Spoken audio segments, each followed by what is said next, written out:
Welcome grade 12s, we are here, it's Thursday, it's 2:45 Friday, can you believe it? Oh, I'm so excited, we are here doing business studies and this is the first time I'm working with Uva. Did I say it right? That's correct. Is it right? Yes, no, that's right. I was like, and then I asked him how to spell his name and it's just U-W-E and I was like, oh, okay. So it's so nice to work with you. No, thank I haven't you. ever worked with you before. No, we haven't worked before. What do you know together what we're before. doing today? Well, today what we're going to be doing today is we're going to look at a prelim paper to help the learners Matrics. to prepare them, for the Was it matric their exam last day and at your business school study. as well? At my school, it wasn't their last day Okay. today, so they've still got to come back to school Aw. for another week, actually. Feel sorry for them other Shame. matrics that ended today, I Yes, promise you're you. lucky. You are very lucky. But Yeah. let me tell you quickly, I've been speaking about it the whole week, and I'm here to tell you that Samsung have powered and partnered up with us here at Mindset. Can you believe it? They brought us the fantastic application Learning Hub. Do you know what it is? If you don't, let me show you quickly. Okay. So this is our Samsung tablet. Let me show you how to get there. This is the Learning Hub application. Technology, great power, powered together with knowledge, and here we get the Learning Hub application. It's exam revision, guys. It's free content, some of it, so you must check daily. And also, can you believe it? You can also check on exam revision, and all the new content is uploaded daily. So it's good to keep yourself busy. You need to do revision because don't forget, knowledge is power, guys. That's what my dad always taught me. Just saying. And I need to tell you that if you don't have a Samsung tablet or a premium smartphone, then you could actually win here at Mindset Studio a fantastic tablet. Oh my gosh, I know you guys are screaming in the background because you are so excited. Let me tell you how it works. We are running the Learn Extra Exam Revision Marathon Competition. Whew, it's a long sentence. But how it works is you download the notes, which I'm going to post shortly now. Click on the notes and you'll see a race number at the bottom. On our top of our page is pinned where the website is. On the link, you need to enter that race number. You go into a lucky draw and boom, you could win yourself a tablet. How awesome is that? That's so sick. But other than that, let me tell you, Saturday school is happening on Saturday, obviously, 9 until 6. And don't forget, Macmillan, thank you for proudly sponsoring our fantastic show here, Business Studies Matrix. That is enough of me talking, so I think it's time to get into it. Yes, absolutely. Let's get right into it. And of course, what we're going to be looking at today, we're going to look at the compulsory section of the paper, and then we're going to start with section A, where you have to answer all your short questions. So all those multiple choice, fill in the missing word, all those type of questions. I believe you have done some of them. So those that you have covered in the previous lesson, obviously we're not going to cover those. But most of the questions here you probably have not seen before. So let's get right into it and let's start to look at the questions. Okay, so if we just click there, let's look at the first one. Okay. We'll just scroll down quickly. Right. Now, you know that when you go through these multiple choice questions especially, look at that statement carefully. And then think immediately what you believe should be the right answer. And then look at the possible answers. Just going to make it so much easier for you to actually get to the answer. Right, so let's choose a pen here. Let's look at the question. You can see the first one. In addition to the health and fitness business, Virgin Active started a food, golfing, and education business, a casino bid, and so on. So you can see they now expanded into very different types of businesses. So that would mean they are diversifying. Right? They are diversifying. Let's look at the possible answers. So you've got product development, integration, diversification. But you can see I mentioned they are diversifying. They're going into totally different types of businesses. So from that, we can almost eliminate the first two. Okay, we can eliminate the first two. So now it's between conglomerate and concentric diversification. Right, now which one is it? Look at the statement.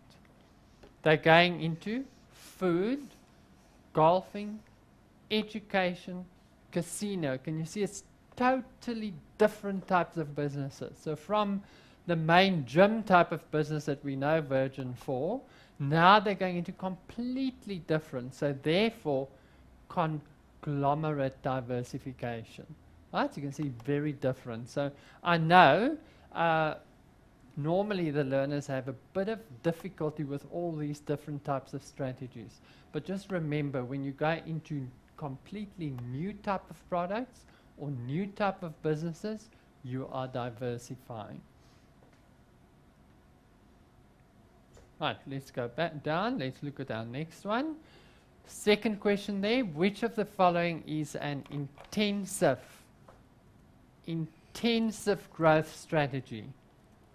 Right, an intensive growth strategy. So it's a totally different type of strategy. And you can see here in the question, they want a combination. So that means there is definitely more than one correct answer here. Let's look at the possible answers. So you've got market penetration, you've got market development, you've got horizontal integration, and you've got product development. You can see most of the answers there, well, all the answers actually has got 3 possible correct combinations, which means we have to eliminate one. Right? One of those 4 we need to eliminate. Market penetration, if you study your work, you will know that that's definitely a type of strategy where you are going to intensify what you are selling. Exactly the same with market development and also with product development. Also look at this word over here, integration. So if we just scroll back up, right, intensive growth strategies. So they're not talking about an integration one. So therefore that would be the only odd one out. We'll scroll down for you. So that would be the only odd one out, and therefore we can see our correct answer is going to be 1, 2, and 4. So the answer would be C. Right, let's immediately move on to the next one. 1.3, we're looking at a process of ensuring that products or services are made to consistently high standards. So the moment we look at standards, it's got to have something to do with quality. So it's a process of making sure that we are maintaining standards. Right, so what we are looking at here is quality control, right? Because it is a process. So we are controlling the standards. We want to make sure that the product that we manufacture meets our own specifications. Right, let's look at the next one. 1.4, we're looking at an improvement in productivity is associated, now they want to know a particular environment of the organization. Now productivity has got to do with usually skills, right? Because if you have good skills, the workers can actually help the business to increase or improve its productivity. And what is going to help us to increase that also is technology. Right, and you can see there, it's the technological environment.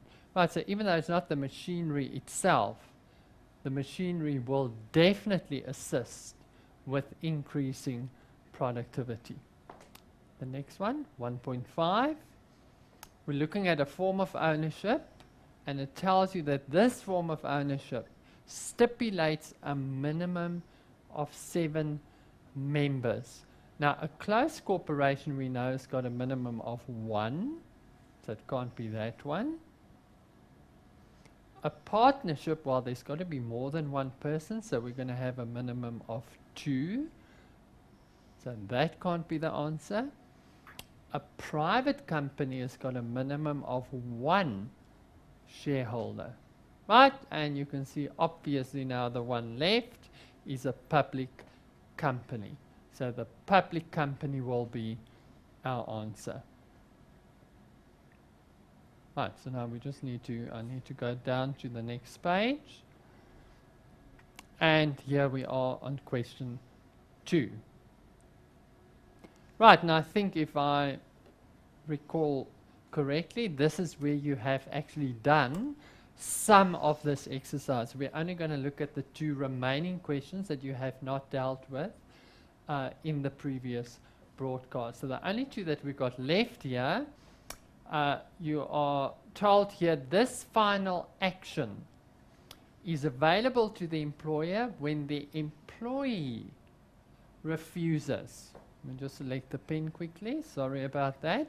So it's an action available to the employer, so it's something that the employer is going to do when the employee refuses to perform work. But let's look at the second one as well, and then I think it's going to make it easier for you to get the right answer or answers. The second one, the management level that is responsible for operational decisions. Right? Operational decisions. Now there are 5 possible answers, so let's eliminate some of them. Right, so over here it's got something to do with labor action. Right, so let's look if there's anything that looks like it's got to do with labor action. Verbal warning. Right, so when you refuse to perform your work, is that the final action that the employer is going to take? No. Right, a verbal warning is normally when you do something wrong, and now the employer is going to tell you what you've done wrong. So it's not the final action. That's actually the first time the employer is going to speak to the workers. So it can't be the verbal warning. You see, that's got to do with management. So those 2 has got to fit in over there. So that can't fit with the first one. And then promotion, well, when it's I'm refusing to do my work, I don't think they're going to want to actually promote me. So what are we left with? Lockout. Right, so for 2.1, a lockout is what the employer can do when the workers refuse to perform their duties. We know that the workers, for example, if they want to force the employer to give in to their demands, they could call, for example, for strike action. Okay, so that's from the employee point of view. Okay, over here, like I already mentioned to you, it's got to have something to do with those 2, because we're talking about a management level, and both those refer to management levels.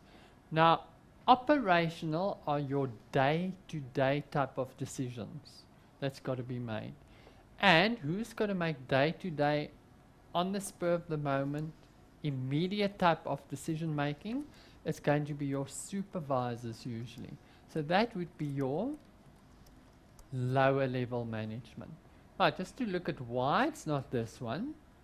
Middle level management usually makes tactical type of decisions, right? So tactical. So those are our 2 answers there. So A over there, and then we can see we've got C as our answer over there. Right, let's move on to the next one. Question 3.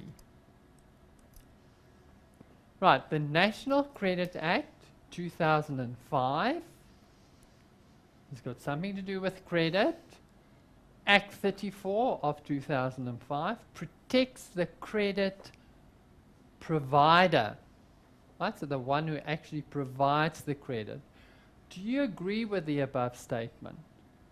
Right, now very important in the exam, if you asked your opinion, you obviously need to say yes, I agree, or no, I disagree. And then don't simply say yes, I agree, or no, I disagree. Always substantiate or motivate why you have said yes, I agree, or no, I disagree. Right, now we know that the National Credit Act protects both the credit provider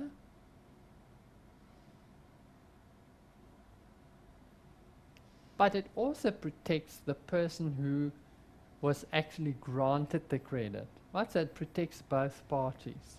So you definitely could have said yes, it does protect the credit provider. Right? You could have said that over here because it does. Some of you might have argued, well, no, it only protects the person who is actually granted the credit, but that is not true. It brings about balance in the credit market, so it is going to protect both parties. Right? So definitely it gives protection to the credit provider as well. For example, it helps to a large degree to minimize bad debts. Right? So in that way, it definitely protects the person who actually grants the credit. Okay, so let's look at the possible answer that we could have given you over there. Right, you see there? Yes. Right, if I just go back, it will take away all the... It should. It should, hey? Yes, yeah. Okay, and then if I click there again, we just see quickly. Okay, there we go. Okay, I can just take an eraser and take that away there, hey? Right. Oh, that's it. Then it looks much better. Now Otherwise, you can read. I've got my writing all over the show. Right, you can see there, definitely yes. And like I said, do give a motivation. Always say why you've said yes. Because quite often, if you're only going to say yes or no, the marker in all probability is now going to give you no mark.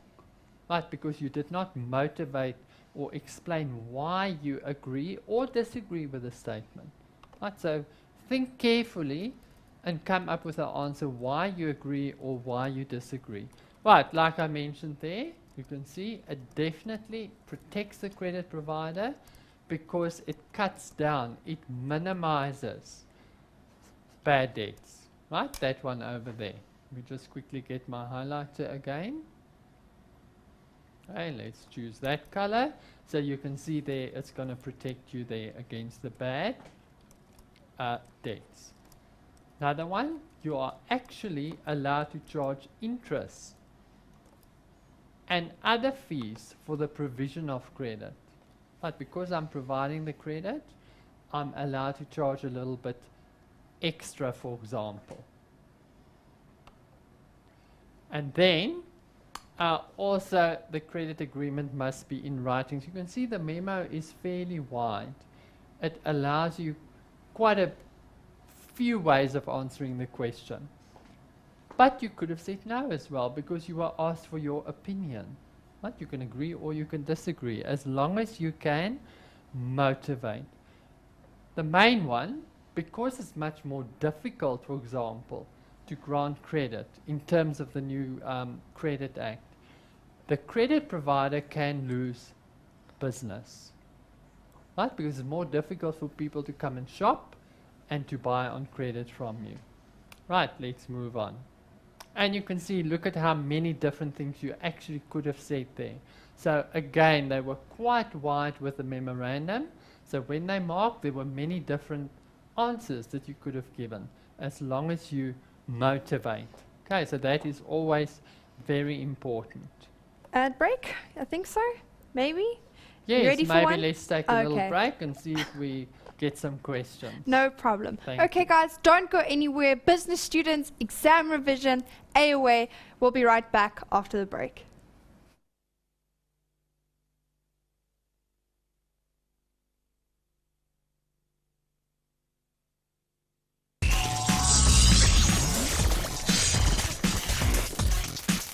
Welcome back to Grade 12s. Hope you had a chilled ad break, got some water, stretched, and now you're ready to tackle the rest of the questions. I hope you guys are. I have to give a shout out to my man, Malusi. He's in grade 8. He came here from Greenside to Job Shadow, see what Mindset's all about, and he's right behind watching behind the scenes. So, what's up from me to you, Malusi? I saw him earlier, but I just want to give him a little shout out, and a shout out to all of those people watching here at Mindset Studios. So we have a question I would like to ask. Let's go. About business, it says, Lyndon Kule says, load, okay. What does CETA implement? How does it do it? And where do the funds come from? Right, very good question. Right now, the CETA ties in with the Skills Development Act.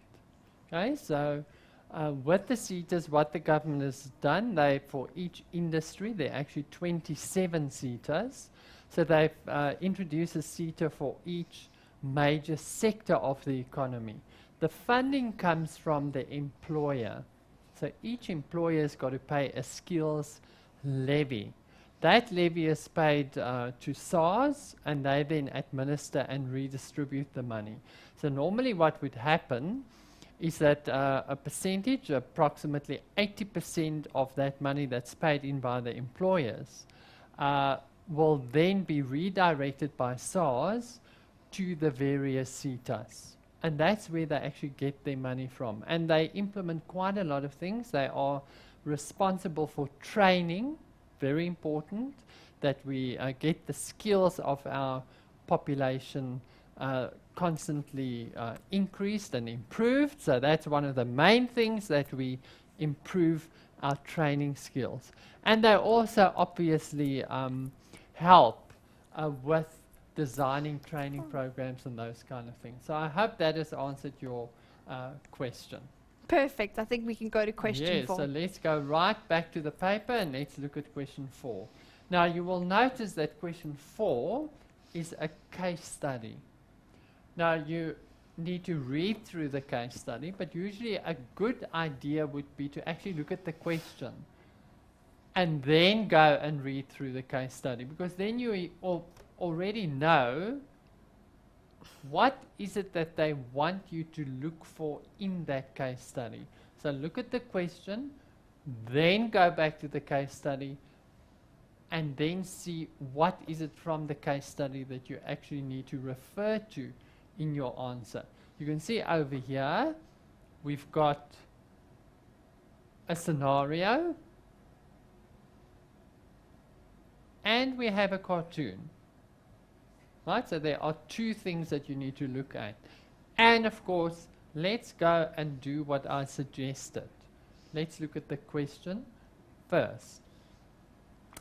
It's mentioned here, let's quickly select our pen, that you are one of the managers.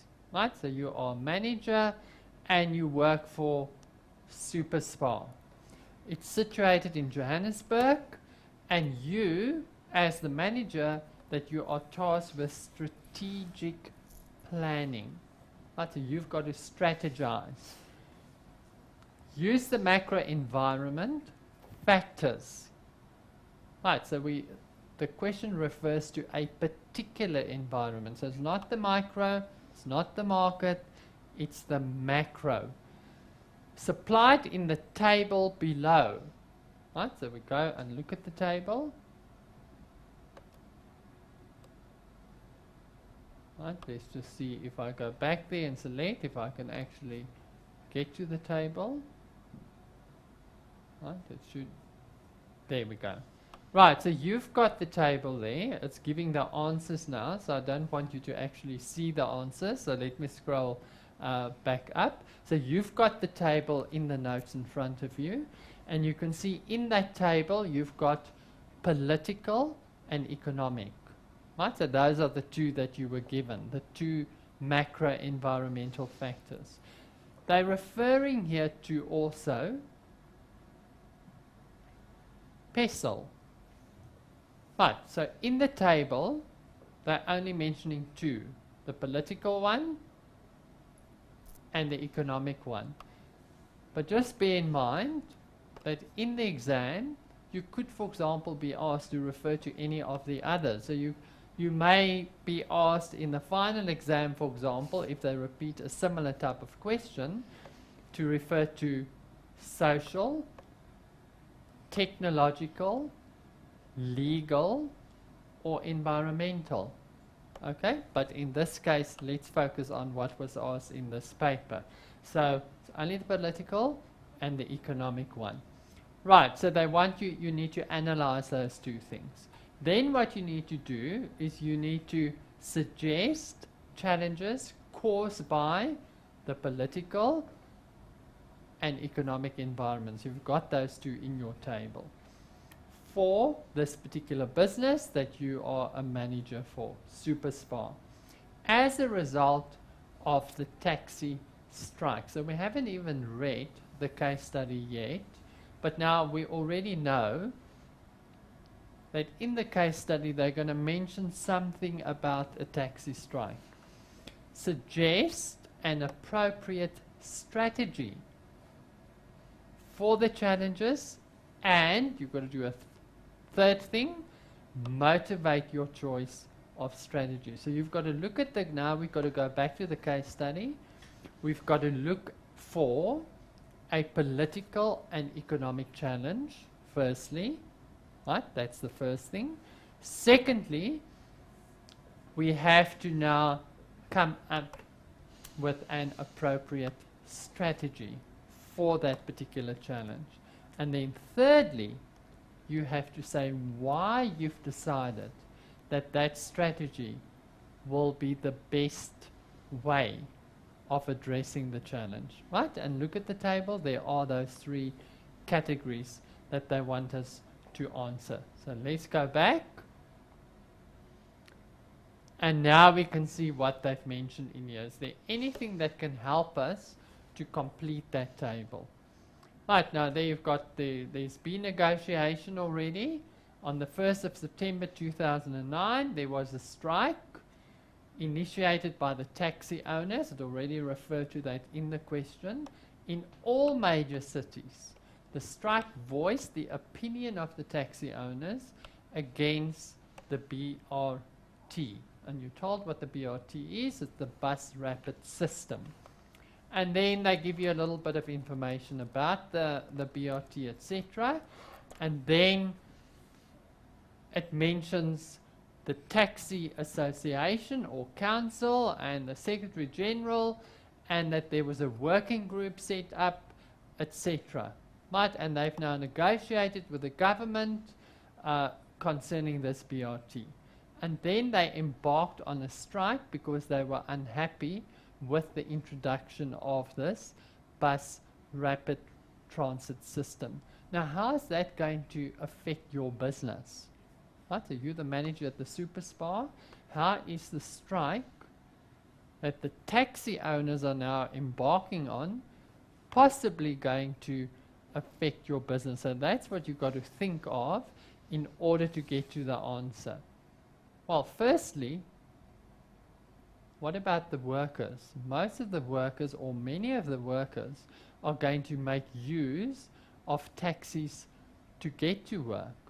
Right? So many of the Super Spa workers may now find it difficult to get to work. So that could be one of the challenges. Secondly, many of the customers may find it difficult to get to your shop. So you could possibly lose sales. Right? So we can already see where that's going. That's going towards the economic factor. Right? So let's go to our table and see how you should have answered that. So political, let me close that quickly. Okay, I don't want you to see the answer yet. So if we look at the political challenge is the fact that the taxi owners decided to embark on the strike action. The economic challenge would be the fact that either the customers can't now purchase from your shop like they used to, or the workers can't get to work. So you've got to think of an appropriate strategy to overcome that. So one of the things that you could possibly do is you could arrange maybe transport for your workers to help them to get to work. You could, for example, arrange for casual workers to come in and assist if all your workers can't get to work. Right? So those are the typical type of strategies that Super Spa and you as the manager could possibly implement. Right, so let's look there. Political. You can see there, the strike causes loss of confidence. Right, so that's a political factor. So that when there are too many strikes, then it could result in, for example, investors losing confidence in the economy. Right, and that could reflect badly on all businesses. Right, so you could see there that could work against superspar in general. What would be an appropriate strategy? Right, you need to ensure that the investors would not be affected by the strike. So you've got to take countermeasures like I've mentioned to try and minimize the effect of the strike. But you also need to try and rectify the concerns by, for example, like I mentioned to you, organizing transport, help the workers to get to work. And then your motivation, by taking action, it will restore the confidence of the investors. Let's look at the economic one. How you could possibly have answered that. Right, as I mentioned, many of your workers might be using taxis as their method of transport. So that is the challenge. What could you do? Organize temporary staff if the workers can't get to work, or assist them again to get to work. Motivation, by making use of the temporary staff, the shop can actually stay open, and in that way the customers can still be served. Right, so you see, you've just got to look at the question very carefully. Look at exactly what it is that they want you to answer. And then go to the case study. Look if there's anything in the case study that can assist you in answering that question. And then you basically, like you can see here, you've got to really apply your mind. You can't study this from any textbook, really. You need to understand the underlying principle. So it's very much application of your knowledge here. So if you can understand what political and what economic challenges are, by then looking at the question carefully, reading through it carefully, and then applying your mind, you will then get the marks. Right, and you can see here again, they allowed for many different ways of actually answering the question. Right, and in each case, by identifying it, you get 2 marks. By coming up with a strategy, you get 2 marks. And by motivating it, you get the 2 marks. So it was 6 marks for the political challenge and 6 marks for the economic challenge. And that then makes up the 12 marks. So very important that you stay calm, you read all the information, and then you apply your mind. But this is actually a very nice question where it's not simply repeating the knowledge that you've learned, you're actually asked to apply your knowledge. Right, and we look at the next one, you're going to see very similar type of question. Once again, they're going to test your ability to apply your knowledge. Right, and this time it's a different concept. It will be about Porter's 5 forces. Right, so they're staying with superspar. And again, they're talking about strategies. Let's quickly go there, select the color. So we're looking at strategies once again to deal with the influences from the market environment. Right, so in the previous question, it focused on the macro. Now we're focusing on the market and something very specific. We are looking at Porter's 5 forces. And now they tell you the model is often a valuable technique to use when dealing with challenges in the market environment. Right, so dealing with your customers, dealing with competitors, those kind of challenges. So in the case of Superspar, for example, they do have competitors. There are other supermarkets selling similar or the same products. Of course, the customers can go to any supermarket of choice. So they also need to look carefully at how customers will, for example, respond to the type of products that they offer, the prices, Right? You see, you've got to already think logically about what are the typical things that they and how they could possibly be challenged. Right, so now let's look at what they want you to answer. Identify 2 challenges that SuperSpar could face in the market environment and discuss an appropriate strategy to deal with each challenge. So there are 2 things that you've got to do. They're going to actually give in the table the 2 Porter's forces. You don't have to come up with them yourself. They actually state the 2 forces that they want you to look at. And then they want you to come up with an appropriate, so what is the challenge and what can SuperSpar do to actually overcome that challenge? Okay? Okay. Right. Before we answer, are we going to go and leave them with a little bit of suspense with the ad break? Yeah, let's do that. Okay, Because I it's think so. quite a lot of information to actually take in. You've got to be able to apply your knowledge, so let's do Okay. exactly that. Mindsetters, don't go anywhere, don't stress. We'll be back after the break.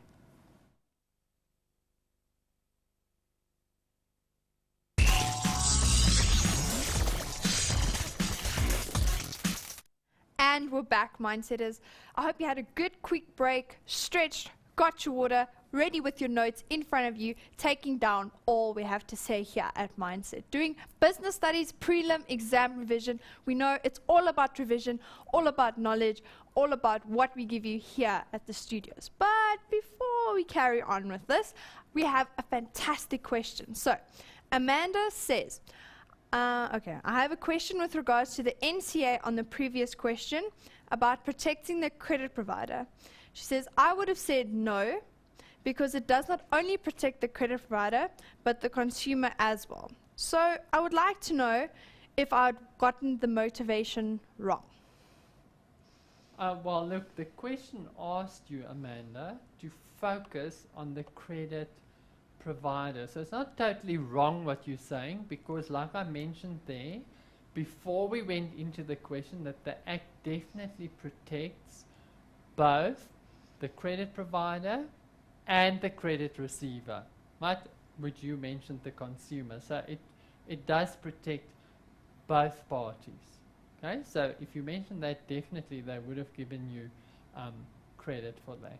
Okay, very good. I'm very happy and glad to hear that you've got so many questions to ask. That's excellent, because that means you are thinking even about other sections as we go through this work, and that's fantastic. Mm-hmm. Keep that up. That's very good.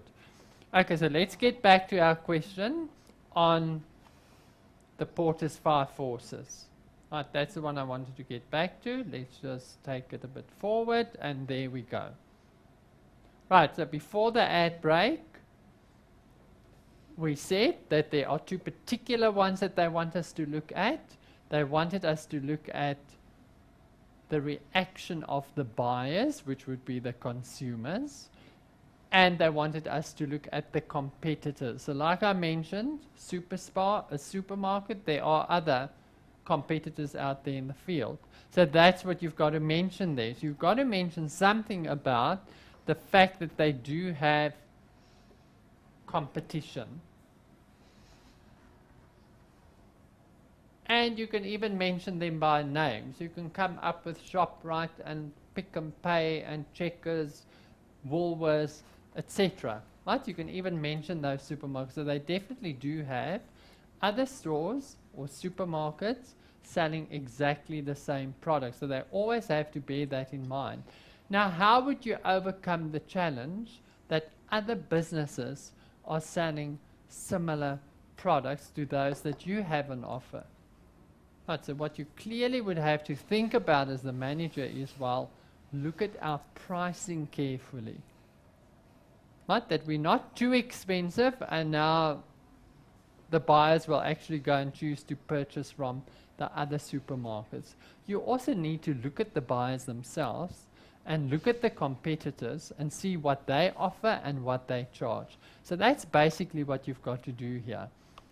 Take into account that there are other people selling the same products, look at the prices that they charge, and make sure that you don't charge too much for similar products. And make sure that you've got a good variety of products as well. And then definitely the buyers will come and buy from you. Also look at whether the buyers are under pressure, right, with our spending power. So then maybe you have to change the type of products that you sell. You may have to move away from, the luxury type of products and focus on the more necessities. Let's quickly see and look at the memo, how they would have liked you to have answered that question. Right, you can see there, if we look at the first one that they mentioned there, the fact that there is competition. Rivalry means there are other people selling the same type of product. And like I mentioned, so you say, well, there are other supermarkets selling similar products. And you can see there, you're going to get your marks for that. Then, the strategy to deal with that, well, you've got to offer better value for money. Okay, so you've got to look at your prices carefully. And then the second one, right, the power of the buyers, because the buyers do have the power. They can switch to go and buy from other supermarkets if you don't offer what they want, or if they believe you are not offering value for money. Right, so the consumers may not have sufficient finance. Like I said, if your spending power is under pressure, don't have enough money. You could have even mentioned other aspects of SPAR, like the fact that their distribution centers or build it, any of those sections if you wanted, but let us focus on the supermarket part. And then there, clearly what you could have done, you could have dropped the prices of necessities, and in that way get people into your shop. Okay, is that clear? So look carefully at which forces they wanted you to answer on. Okay, so here they specifically wanted those two. Let's go on to the next question. Right, SuperSPAR is committed to addressing the inequities of the past while ensuring sustainable competitiveness. Employment equity is regarded as both strategic and a business imperative, and therefore aims to maximize the potential of a diverse workforce. So this question is going to ask you about the Employment Equity Act, right, and how SuperSPAR is actually going to implement and why it would be important for them. Right, so let's look at the question. In order to achieve employment equity, SPAR must follow the provisions of the Act. Briefly outline any three provisions of the Act. So now once again look at what is it? Employment equity. What does Employment Equity Act basically aim to achieve? It's to redress the imbalances of the past in the workforce. So think about things like, for example, we want greater diversity. So basically we want our workforce to reflect the population of South Africa, in other words. We must make sure that there is no discrimination. And we probably also want, by having a more diverse workforce, we can get different opinions, people from different backgrounds, different cultures, and that can not only enrich the business, but it can also help the business with strategizing. So it can, in fact, and it must also lead to an increase in productivity. Because remember, they mentioned there about the business must be able to sustain itself. Right, let's look at what they wanted. If I can just get it to work there. There we go. And quickly scroll down for you. Eraser, let me remove that for you. Okay. Right, and you can see there what I mentioned. Discrimination, there must be no unfair discrimination. So it's mentioned there in your answer. Second one, promote efficiency. So that's the productivity that I referred to. And to attain a more diverse workforce. Right, let's look at the second part of the question. Black economic empowerment. Somebody actually asked during the ad break also about black economic empowerment, and you can see here there is a question about it. Right, so 3 positive purposes of black economic empowerment. Just maybe a tip for the exams also. Don't confuse employment equity with black economic empowerment, because that quite often happens when we go and mark at the end of the year, that sometimes the candidates confuse the two. So very important that you're very clear in your mind about the difference between the two. So employment equity is about the workforce itself, that it must reflect the population. Empowerment is something different. You want to empower people. So that's much more about transfer of ownership. Okay, you get it. So that's the difference. The one is about the workforce itself, and that it must be diverse, and that it must reflect the population. The other is about transferring ownership, empowering people economically. Okay, and that will then help you when you get questions on these two, hopefully not to confuse them. Right, so outline 3 positive purposes. You've got to think, well, what do you think is positive about black economic empowerment? Well, just think about what I just mentioned now. It's about transferring ownership. So you're actually getting more people involved, for example, in the economy, which is a good thing, right? Because now you're involving many more and more people from diverse backgrounds to actually engage in economic activity. So more people actually feel part of the economy. Let's look at the answers there. Right, you can see transform all businesses, like I mentioned. It's to transfer ownership so that most of the businesses are not owned only by one, for example, particular group in the country, but that all the different races and cultural groups actually do own businesses. So that's one positive outcome of that act. You can see it promotes access, so the government does support and help previously disadvantaged individuals to be able to buy shares for equity in companies, to make it possible to actually transform businesses. And then you can see a third one. It will actually change over time. If there's black economic empowerment, it's going to change the nature of ownership. Right, so the racial composition of ownership will gradually and is changing as this act actually takes effect. And then another aspect, as you know from studying this section, that there are actually 7 levels, especially when we look at the broad-based black economic empowerment. One is the transfer of ownership, but a second level is also in senior management. Right, that we need to look at the management structures in skilled occupations. So not only must the ordinary workers reflect the population, but companies also need to look at their top management. Right, so especially more women, for example, needs to be CEOs of companies, and also people from different racial groups. Right, let's look at the next question. You can see the next question here, we've got another scenario. It says you need 90% guts and 10% capital. So it's another little case study that we're going to look at. If you have passion, you are almost there, even if you do not have money. But we know that is one of the main qualities of an entrepreneur, that if you've got passion for something and you really want to do it, right? You can see here in this scenario they're saying, well, you're already 80-90% there.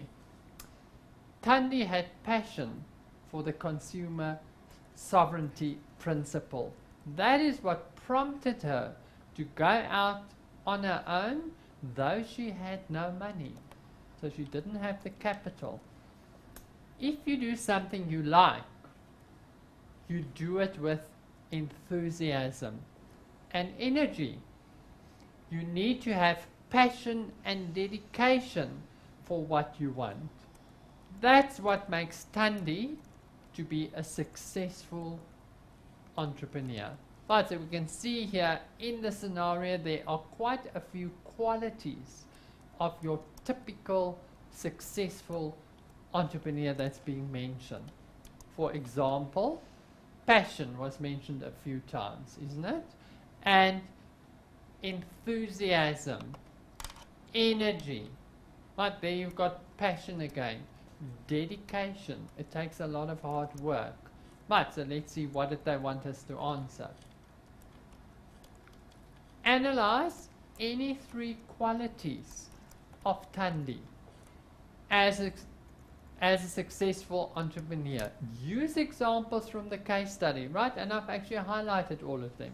So it's that passion, it's that energy, it's that dedication, it's the enthusiasm.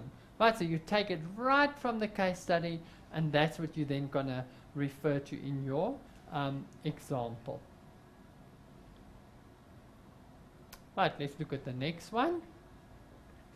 Briefly explain profitability. Just go there quickly. Right, briefly explain profitability and customer base as key success factors. So this whole question is about that section on entrepreneurship. The one part, as you know, is about the qualities of the entrepreneur, and the second one is what are the different factors that can make the business successful. Now clearly any business is there to make money. Okay? You want to make money in a business. So that is why you're going to focus on the profitability aspect. And secondly, how are you going to make a profit? Well, you must look after your customers. You must make sure that the customer base will increase all the time. So that's exactly what they wanted you to answer in those two parts of the question. So profitability, you can see, its money is managed in such a way that a sound return on investment can be guaranteed. So the money that you've put into the business, you're going to get that back plus, plus, plus. And then if we look at the second part, for business to survive and to be successful and to sustain itself over time, it needs customers. Right? You've got to be able to attract more and more and more customers, despite the fact that sometimes people don't have enough money to spend. So then you've got to look, for example, at the type of products that you're going to offer. Let's try and fit in another question quickly. It was a graph. You're going to see that quite often in the paper